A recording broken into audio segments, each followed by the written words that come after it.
What's up, people? Good afternoon, good people. It is your boy, SportsRap CEO, in the building, back again. And like I told y'all, I'm right on schedule. I said about 4:30-ish is when I would go live. So you know where I'm at. Instagram Live at SportsRap CEO is where you can find me. You also get that link and tune in on there. So here we go. Had a great weekend, an eventful weekend, if you will. And we're gonna talk about a little bit of it. All right. We had some NBA playoffs, as you know. We had some NFL draft. We got some things to talk about the NFL draft. We're gonna talk some Eagles, and then we're gonna talk about that story that everyone has been talking about. You know what story I'm talking about. You know what story I'm alluding to. And we'll get to that. We will definitely touch on that in a little bit. Now, before I do what I do, I've got some scores for y'all from yesterday.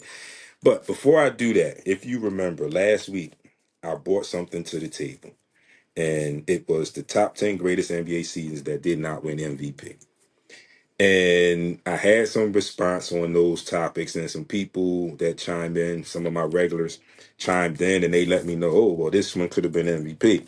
And I said that I failed to um, stay completely on task, and I did not get who was the actual MVP of these particular seasons. But as I always do, when I tell y'all I'm gonna bring stuff back, I'll make sure I get to y'all, and I'll make sure that y'all get everything that I say I'm gonna give y'all. Right? I'll make sure y'all get everything right. So here we go. Again, this is the top 10 greatest NBA seasons that did not win MVP in this particular season that we're going to refer to. So again, I'm going to give you the name of the player again, and I'm going to give you the season, and then I'm going to give you who was the actual MVP. Take note of it and just think about it. If you got any questions, like I said, you know where I'm at Sports Rap CEO. You can throw your questions in the comments when we start to talk about some other stuff if you come in late or if you get to it right away. So here we go. We're going to go same order from 10 to 1. At number 10, it was Hakeem the Dream Olajuwon in the 92-93 season. Again, he did not win the MVP. The actual MVP of that season was Charles Barkley. Not too bad. I think that was the year when Charles was with the Suns. So it wasn't too bad of a displacement. But when I looked at the notes, Hakeem won it the very next year. So nothing bad, really bad there. All right. At number 9 was Tracy McGrady, the 02-03 season. That season's MVP was Tim Duncan. Number 8, Kareem Abdul-Jabbar in 72-73. The MVP of that season was Dave Cowens. At number 7, James Harden in the 2018-2019 season. The MVP of that season was Giannis Antetokounmpo. At number 6, David Robinson. See, I told y'all. At David Robinson in 93-94. Who won an MVP in that year? Hakeem Olajuwon. Number 5, Dwayne Wade, 08-09. League MVP that year, LeBron James. Number 4, again, LeBron James, 05-06. MVP that year, Steve Nash. Kobe Bryant, same year, 05-06, Steve Nash. At number 2, Michael Jordan, 88-89. Early Michael Jordan stages, right? Early stages. MVP that year, Magic Johnson. And at the top of the list, Wilt Chamberlain in 61-62. And in that year, the great Bill Russell won the MVP in that season. So there you have it. All right. I said I was going to bring it to you, and then you got who the MVPs were in those particular seasons as well.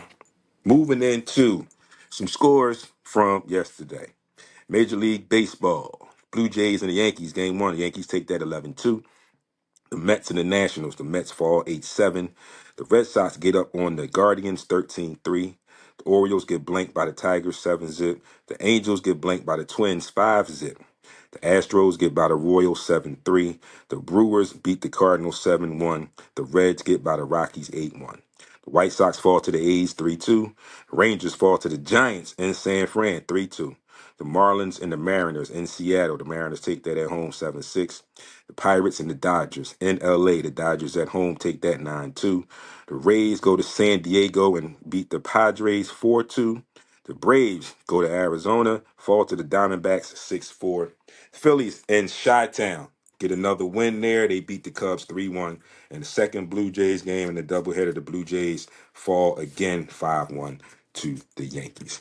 In NHL playoffs, all four of these games were game fours. The Jets and the Blues. The Blues take that 5-1, tie that series up 2 apiece.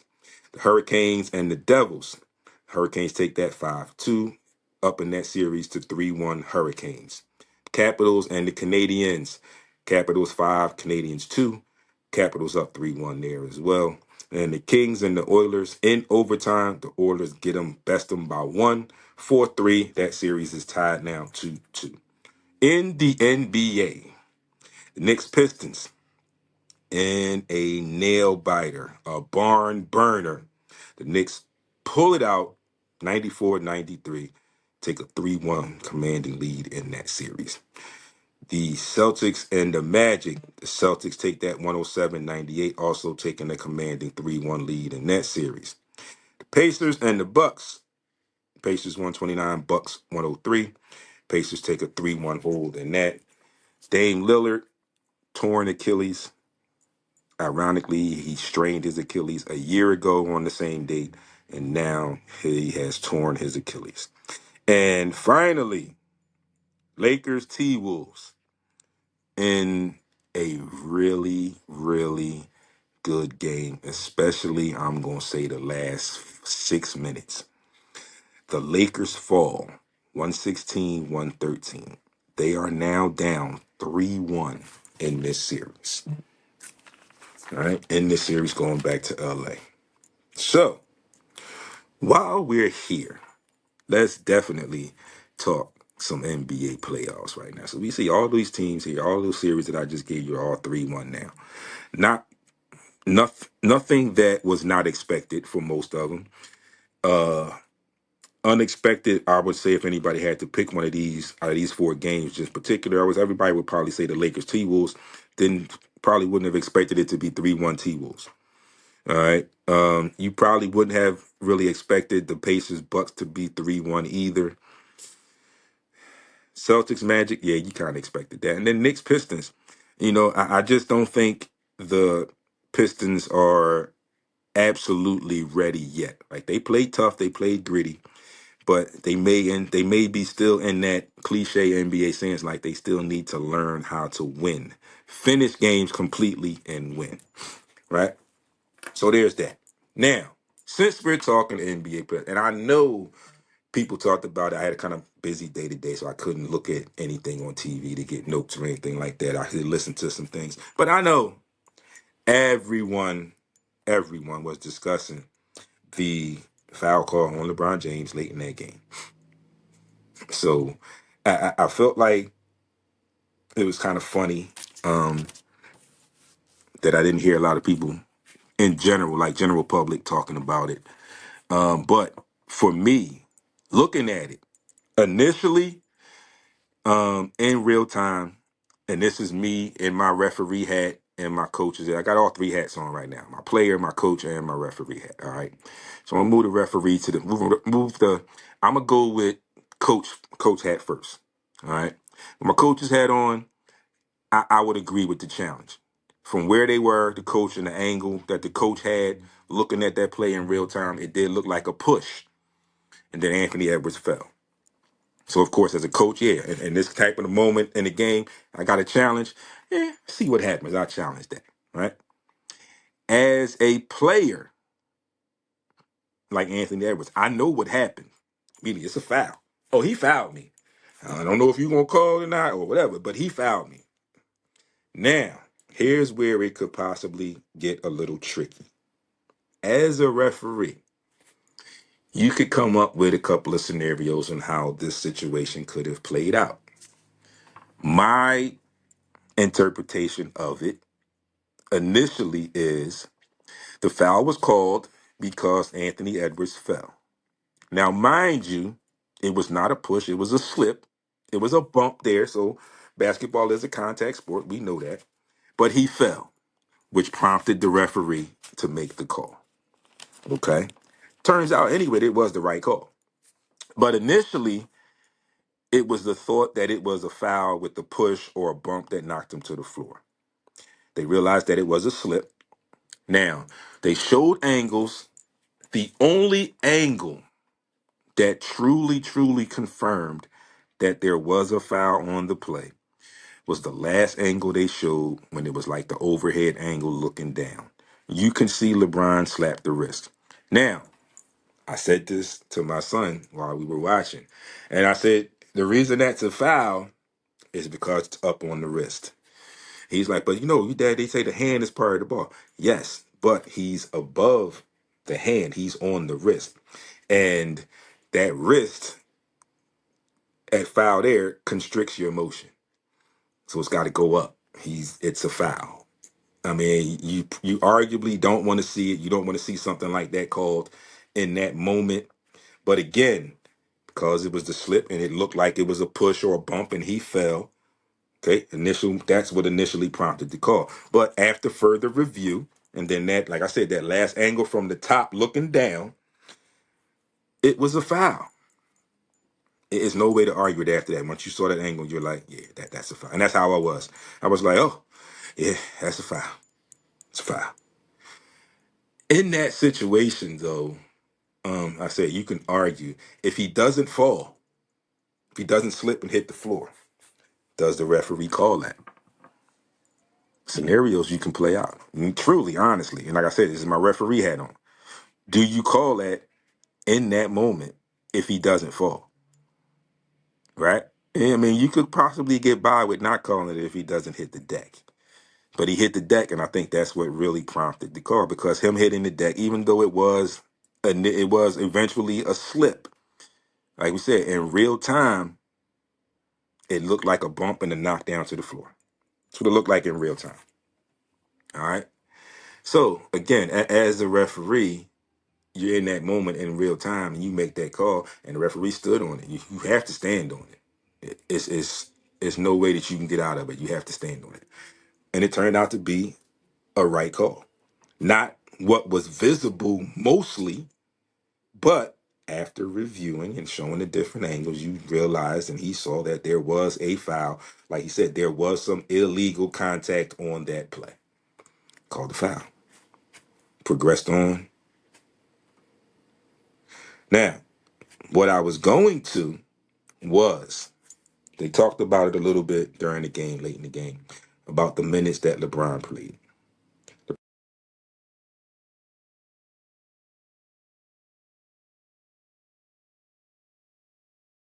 Or whatever. But in that last 6 minutes, last 4 minutes, LeBron was spent. You saw it, how he walked off the floor. He was exhausted. I don't understand why JJ kept him in like the whole second half. I don't understand the methodology there. I understand going into that game, you down 2-1. You kind of need to get one. So that part I can understand. From the coaching aspect, I can understand that. I need to get one. But you got Luka too, right?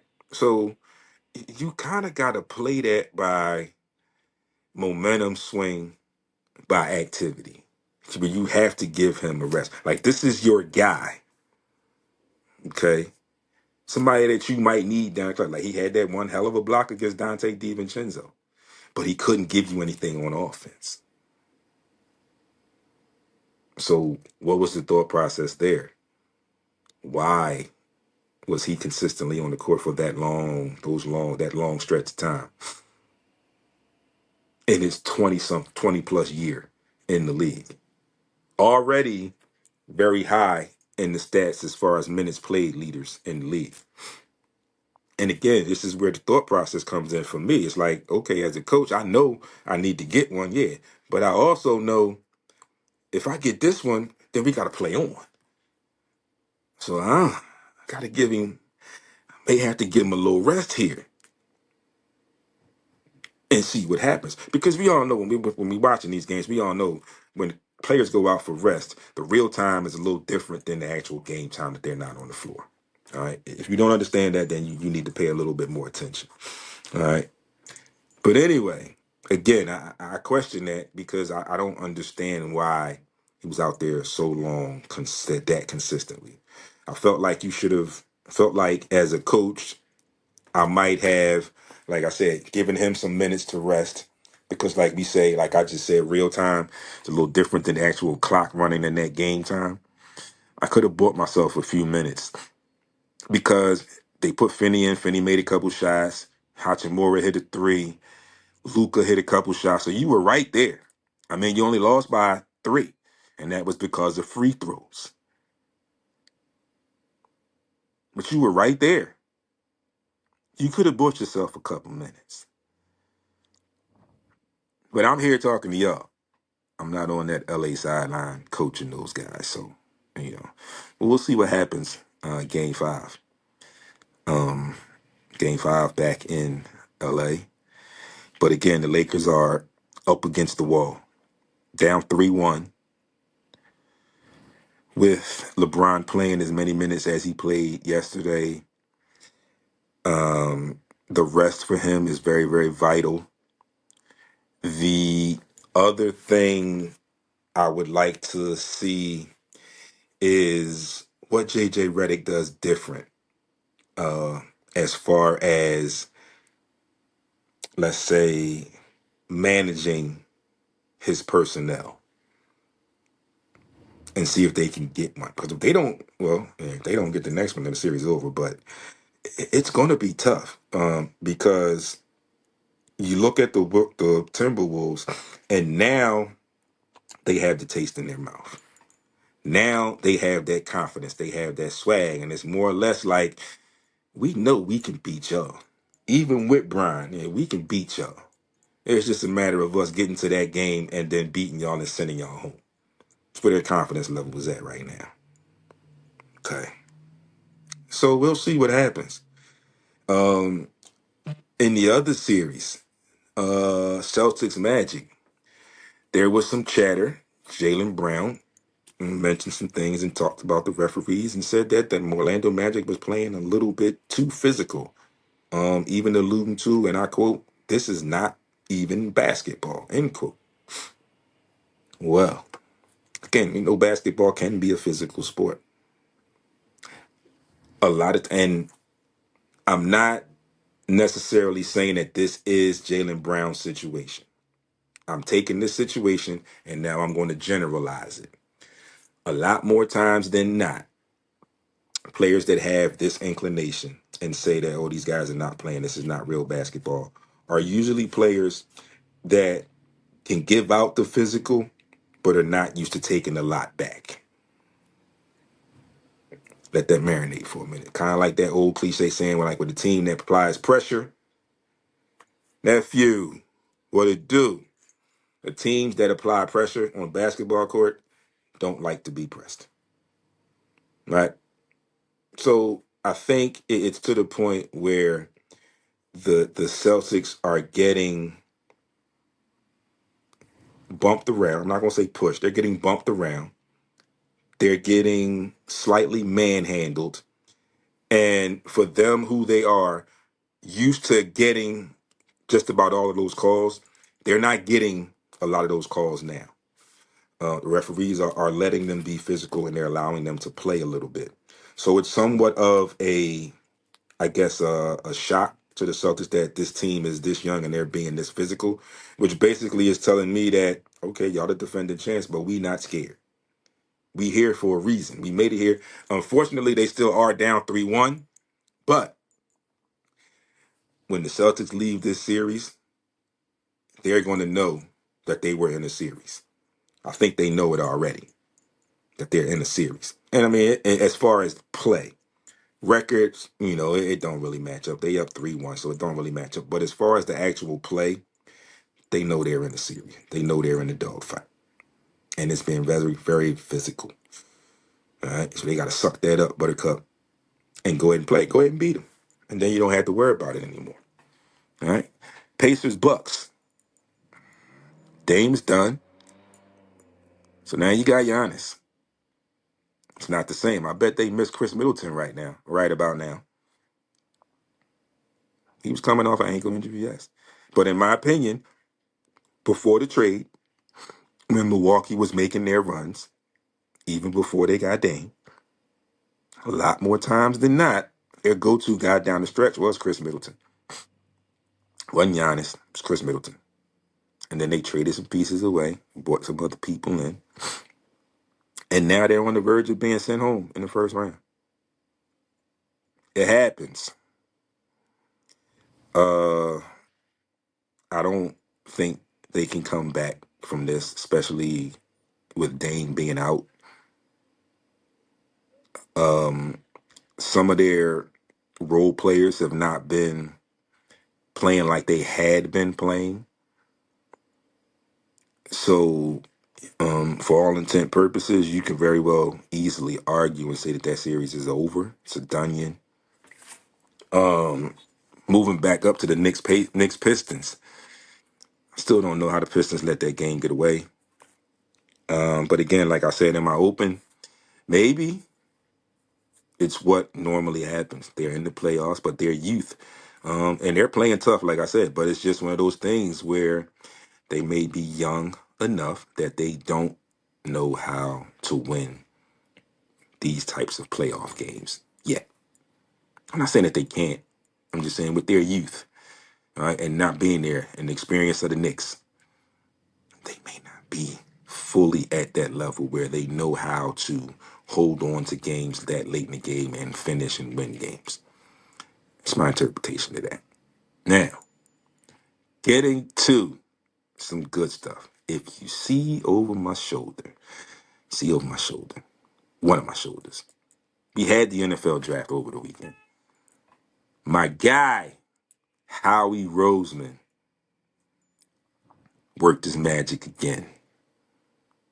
I'm telling you all, and if anybody that works for an NFL team is listening, tuned in, and got somebody that works for an NFL team and knows somebody, tell them they need to take notes from Howie. All right? They need to take notes from Howie. All right?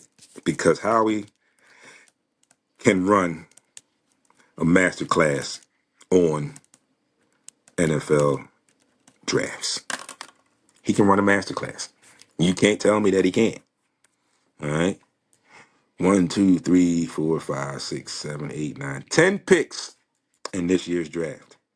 10 picks. 2021 over the next 2 years. But Howie did some shifting. We didn't have a second round pick initially going in. He moved up and got us a second round pick. We had a bunch of fifth rounders. We ended up with 3, and then we got 3. We got 1, 2, 3. Ended up with 4 in the sixth round. We used to have like 1 in the seventh round, I think it was, but we moved up a little bit, right?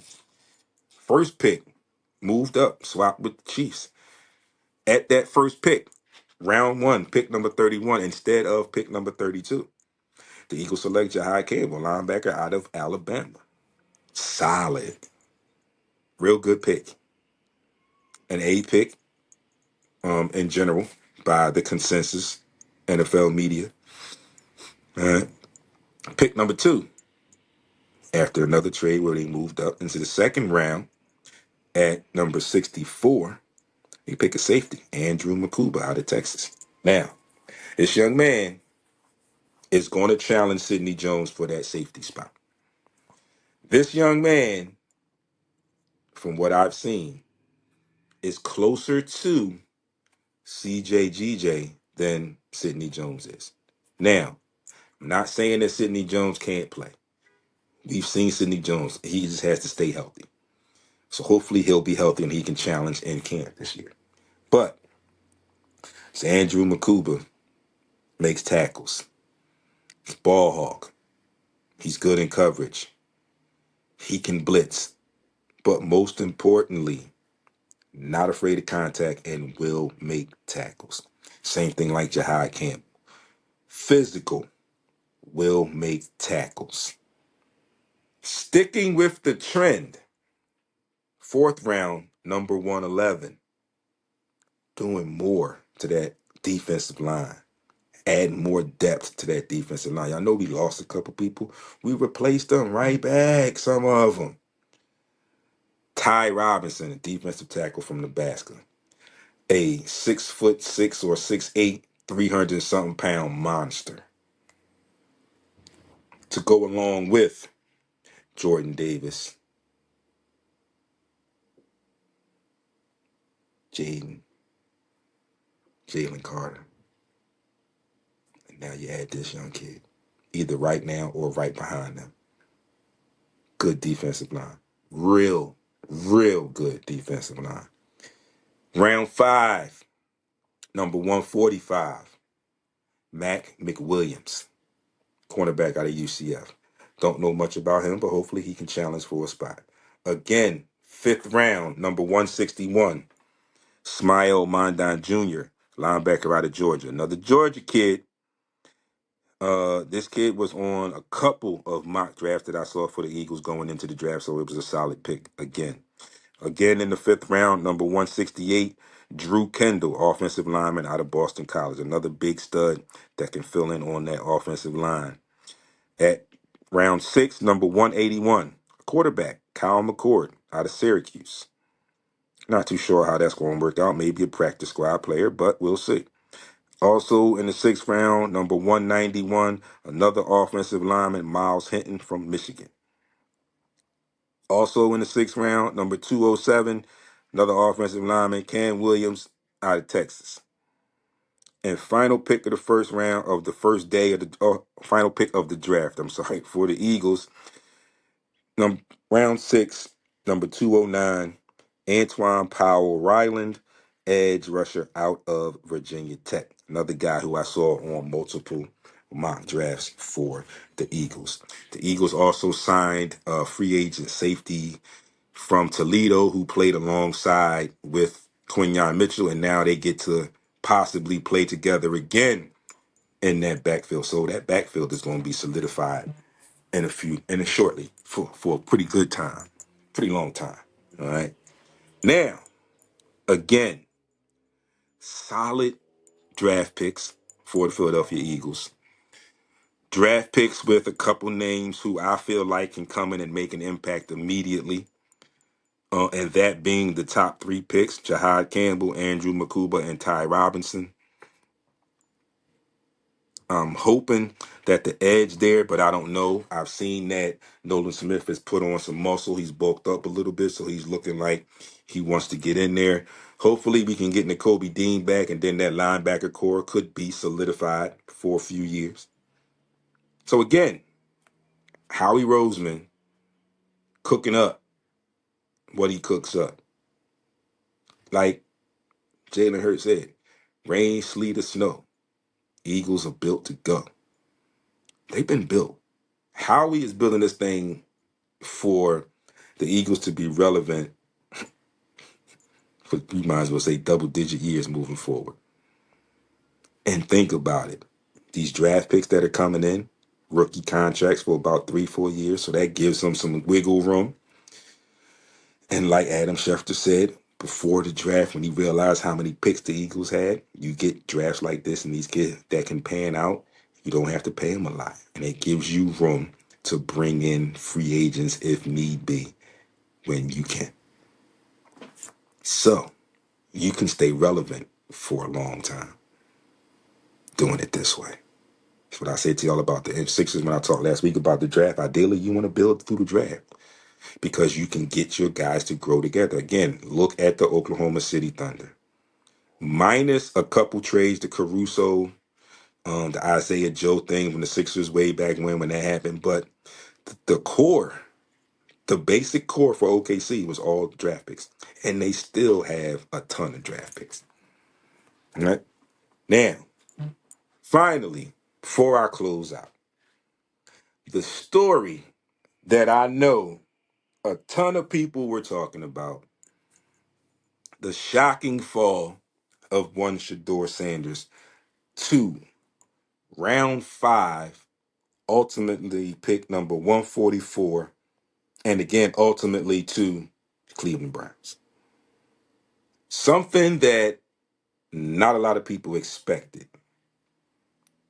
And then all of a sudden, a bunch of stories came out.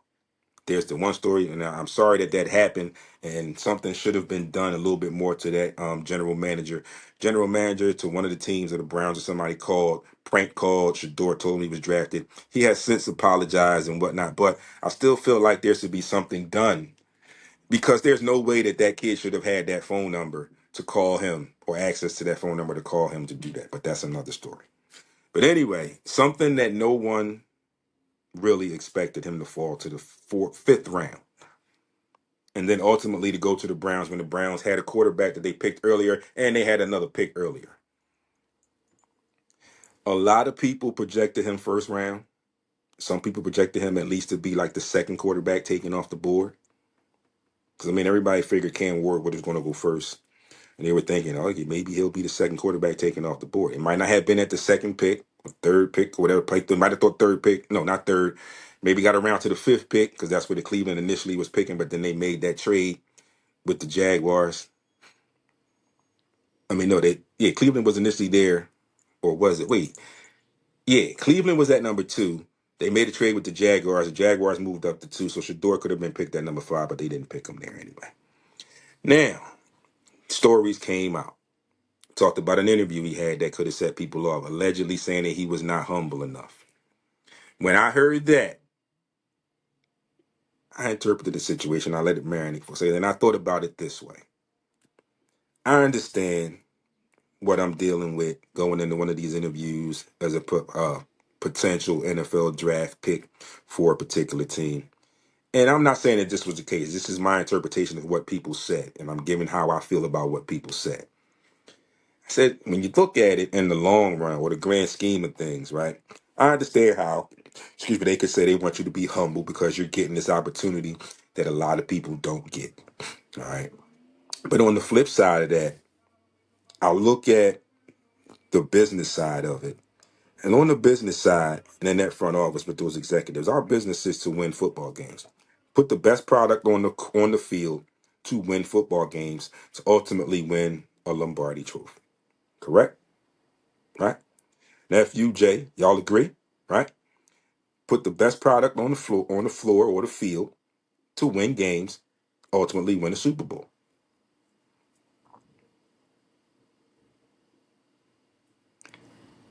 Would you want your star quarterback to have that same humbleness on the field?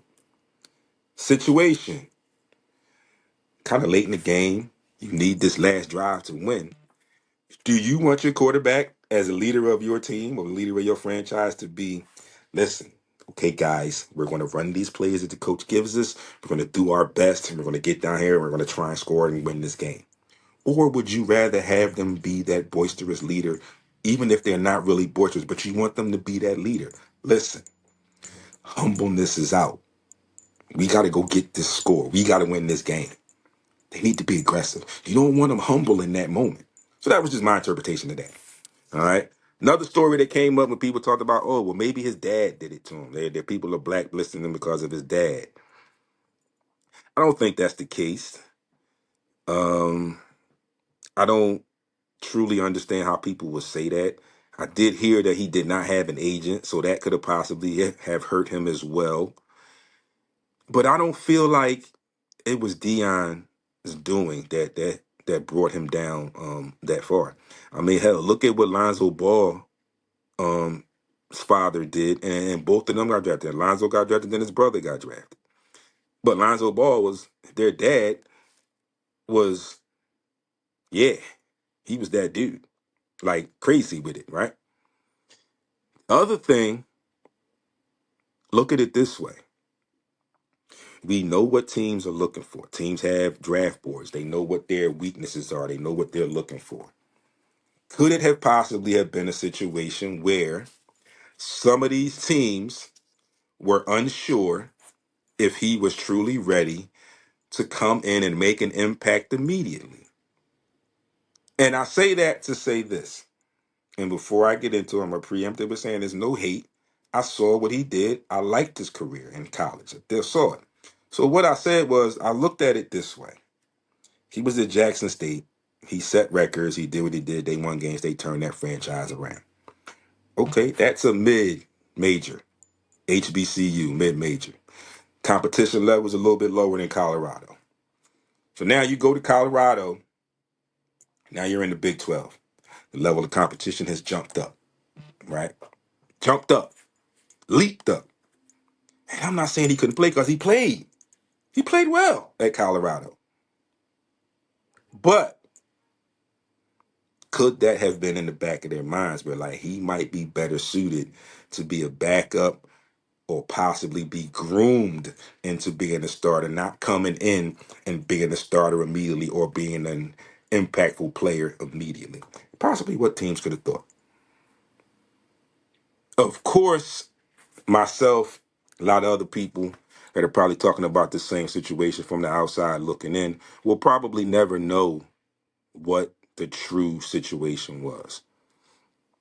But I will sit here in front of you today and say I didn't like it.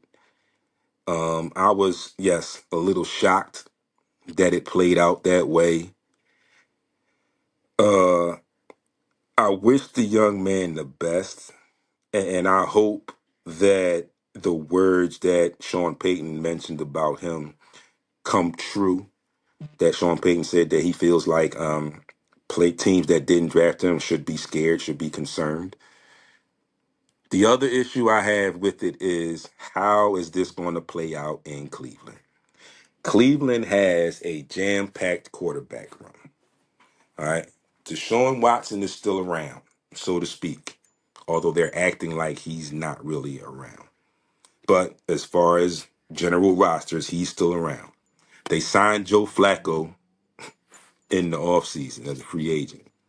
Drafted a quarterback prior to the fifth round and then drafting Shador. So now you got 1, 2, 3, 4. I think it's like might be another one there. And then they have Kenny Pickett, who they got to say. So they got 5 quarterbacks in this quarterback room. Something's got to give. Okay, Joe Flacco was a starter. Kenny Pickett was a starter. The rookie coming in and Shador Sanders. And again, like I said, they're basically Chicago. I mean, Cleveland is basically playing this thing out like Deshaun Watson is not even there. Unfortunately, they're probably going to have to eat that contract and keep him around because nobody's going to. They're not going to trade. They're not going to trade him. They can't trade him because nobody's taking that contract. So what do? They are definitely tired of him and his shenanigans. He hasn't even played well for them, and then he got injured again. So again, looking at this situation, that is something that they are arguably going to just have to eat and just suck that up because, like I said, they can't trade him. That contract is too crazy. Nobody's going to take that contract. And then, like I said, they brought in Flacco and Kenny Pickett, and then they drafted 2 quarterbacks, young quarterbacks in the draft. So they're pretty much giving you every impression that they want to move on from Deshaun Jackson. It's just a matter, Deshaun Watson, I'm sorry. It's just a matter of how they can go about doing it. Because of the salary, because of the contract, you can't trade him. Also, because of the contract, because of the salary, you can't cut him because it's going to be a huge cap hit if you do. So we'll see what happens with them. We'll see what they do. All right. Going to be interesting. Training camp's coming up soon. Camps are opening up soon. You still want to see some free agent signings. We've had some Eagles players that were drafted that have met the media, things of that nature. There's also some talk been going on today about the Eagles going to the White House. There are some prominent players who have decided not to make that trip. And then there's also some talk about people getting on Saquon because he's been there. He's been there prior to the team arriving. He's been playing golf with Trump. And I heard some people talking about it on my way home from work. And one of the guys was like, oh, I'm done with him. I used to like Saquon, but I'm done with him. It's your opinion. I mean, it's fine. You know, just because you don't like him anymore, it's not really going to bother him one bit. It's not going to change his contract. It's not going to make him lose no sleep. Hell, he don't even know who you are. So it really don't even matter. It is what it is. Me personally, with that particular person in the White House, as a player, I wouldn't have went. And that's just me, though. But I don't know his situation. He went. That's him. He's a grown man. He can make his own decisions. And like I said, what I say Won't change his mind, wouldn't change his mind if he wanted to go, and it doesn't matter because he don't owe me. So I wish him the best still. I'm not going to say that I don't like him anymore. That's my guy. He helped us win a Super Bowl, another Super Bowl. So that's my guy. I'm all on 2-6. I'm a little disappointed that you went and you made this trip to see that dude, but when you come back and play football, it's all 2-6. I ain't thinking about that dude no more, right? My God. So, Monday games. Major League Baseball. Mets and Nationals, Twins and Guardians, Yankees, Orioles, Cardinals, Reds, A's, Rangers, Tigers, Astros, Braves, Rockies, and Marlins, Dodgers.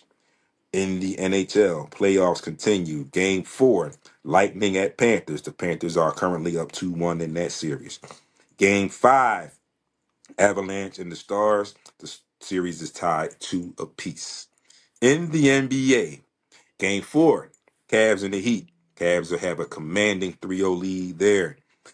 It would have been Game 5 for the Grizzlies and Thunder, but that series is over. 4-zip. And then you got Game 4, Rockets Warriors. That series is 2-1 Warriors. I thank you all for tuning in as always. Make sure you stay tuned to Heat 101 and all of our social media. Mother's Day is coming up, and you know we always got something going on Mother's Day, so we'll tell y'all what's going on. But you got to stay tuned. You got to pay attention. All right? You know where to find me. At SportsRap CEO, Instagram, TikTok, and Threads. You can get their website, sportsrapradio.com. Make sure you get over to the YouTube page, right? SportsRap TV. Subscribe to the channel.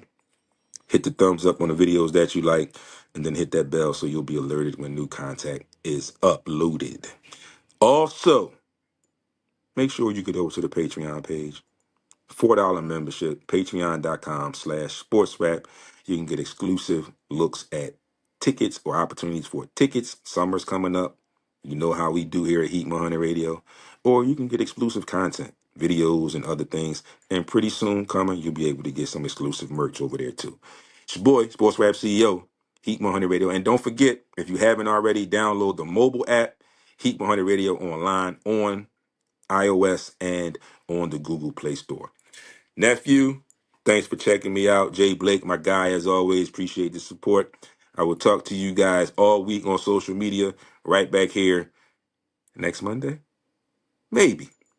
Going on a little vacation. So I may see y'all, I may not.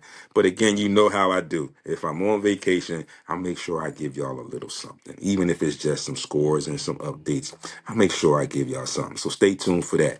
Nice outside, sunny. Be great on purpose. Be careful in your travels. Get home safe to your loved ones. Talk to y'all next week. Peace.